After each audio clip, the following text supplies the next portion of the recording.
So, if you clicked on this video, probably means you're going to go to a card show soon, or you have interest in going to a card show and you want to, maybe go to one, but you don't know where, how to start, or you just clicked on this video because you know a bunch about card shows and you just been to a bunch and you just want to watch more.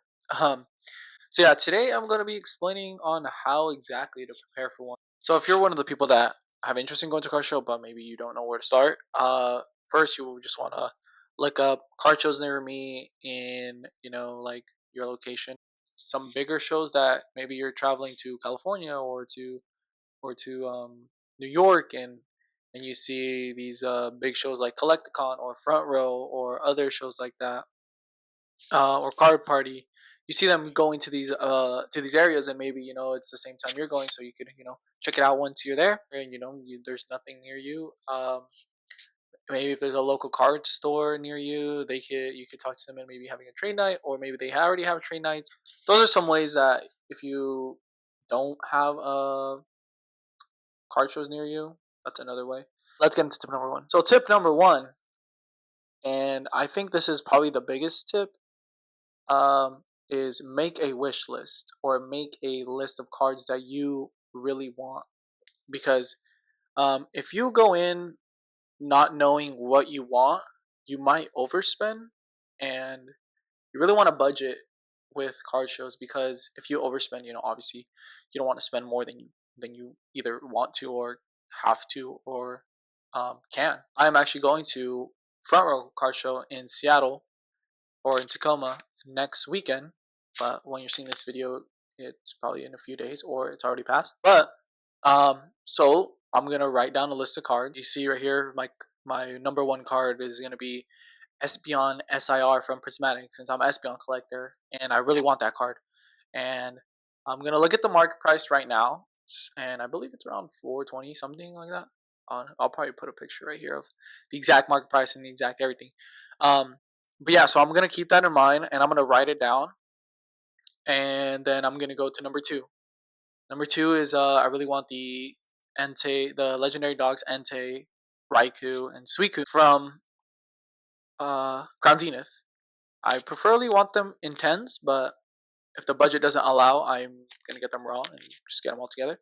And number three is like a Van Gogh Pikachu, and number four is like just other cards that I could just put.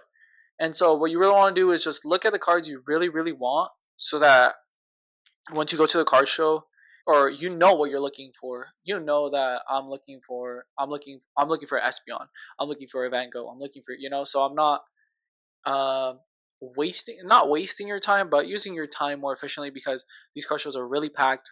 But yeah, just make a list of the cards you really want, and I would put the market price of the day you research them and added them to your list, um, just in case they go up and down. But there's a reason that you want to write the market price down right now. And tip number two is budget. Make sure you budget in terms of knowing how much you're gonna spend on cards, because yeah, you're gonna get food and you're gonna pay for gas or pay for an Uber or pay for a hotel. Those are all gonna be costs, even if you don't spend money on cards, or you do. But to minimize overspending, make sure you budget, and this also just prepares you mentally and beforehand, so that you don't go in and you're spending more than you felt. Like me, since like I said, I'm going to Front Row next week. My budget is going to be around 500 to 700. My budget is 500, but I'm gonna take 700 because you never know. Sometimes you never know if there's a card you really want and you need it. Take a little bit extra and make sure to take cash, because cash is gonna be the best way to get deals, the best way to do anything. Most vendors, some don't even take other payments; they just take specifically cash. And this is why I said in tip number one to write down the market price of the current cards, because if you have your wish list, you can kind of budget off of that. It's like, so my Espeon, um, the legendary dogs, and the Van Gogh. I want to say the market price in total for around those is around like 1,000. But like I said, I really only want first two, so that's why I'm taking extra cash though, just in case if there's a really good deal, I could buy the Van Gogh or buy something else. So yeah, make sure to bring cash, budget, and bring a little bit extra just in case of any other things. Tip number 3, making sure to not feel overwhelmed. Well, you're going to feel overwhelmed, but it's okay. It's going to be chaotic. It's going to be crazy. There's going to be so much people. People are going to be bumping into you. Just be prepared for that, because there's going to be just a lot of people, and you have a lot of prize stuff with you. If you're taking cards to trade or sell, and then you also have your cash on you, and then your phone, and then maybe you have your binder because you want to get it signed by a vendor or a person. Just be careful. Make sure you know where your stuff is. Constantly check, wallet, phone, keys, binder, cards, everything of that sort, because it sucks, but there's some people that steal. We always see videos of vendors getting stolen from, and some people are just like that, and it sucks, but we can't do nothing about it but protect ourselves. So make sure you always know where your stuff is. You're gonna feel overwhelmed. There's gonna be a lot of people, a lot of cards, everything. So don't feel like if you go to the first table you go to, you have to buy something, because there's a bunch of those cards, and even if you don't get it at the card show, you could just get it online, or when the time presents itself, you can purchase it at a later time. Don't feel pressured to buy something the first table you go to, or the first 5 tables. Do a quick lap around everyone's table, and if the card's not there anymore, then so be it. You can buy it at another center or something like that. Tip number 4 is the day of, preferably, but also you can do this the day before.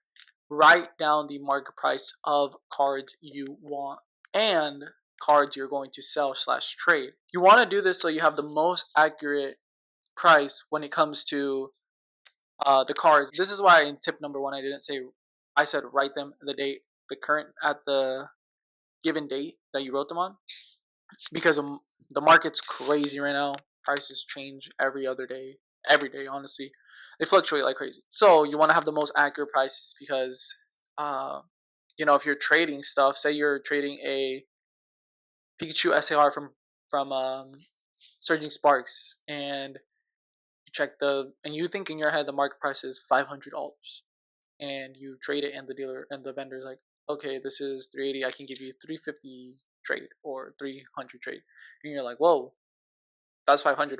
Why are you not trading it at 400 or 450? And then they're gonna be like, oh, it's because the market changed. It's just so you prepare yourself for stuff like that. And then also, you want to write them down, because you may say, oh, I'll look it up at the car show, but sometimes you don't get service. And this is why I also said bring cash, because maybe you're trying to send a payment, and you don't have service, then you can't send the payment, you can't get your card. That's why it's good to bring physical money, and also having the market price, up to date market price. Also, this ties into cards you want to buy, because say like me, I want a Espeon from Prismatic SIR. Say I see it for 380, and I'm like, whoa, 380. Tell the vendor, can I check the card? Say it's near minty, super clean, whatever.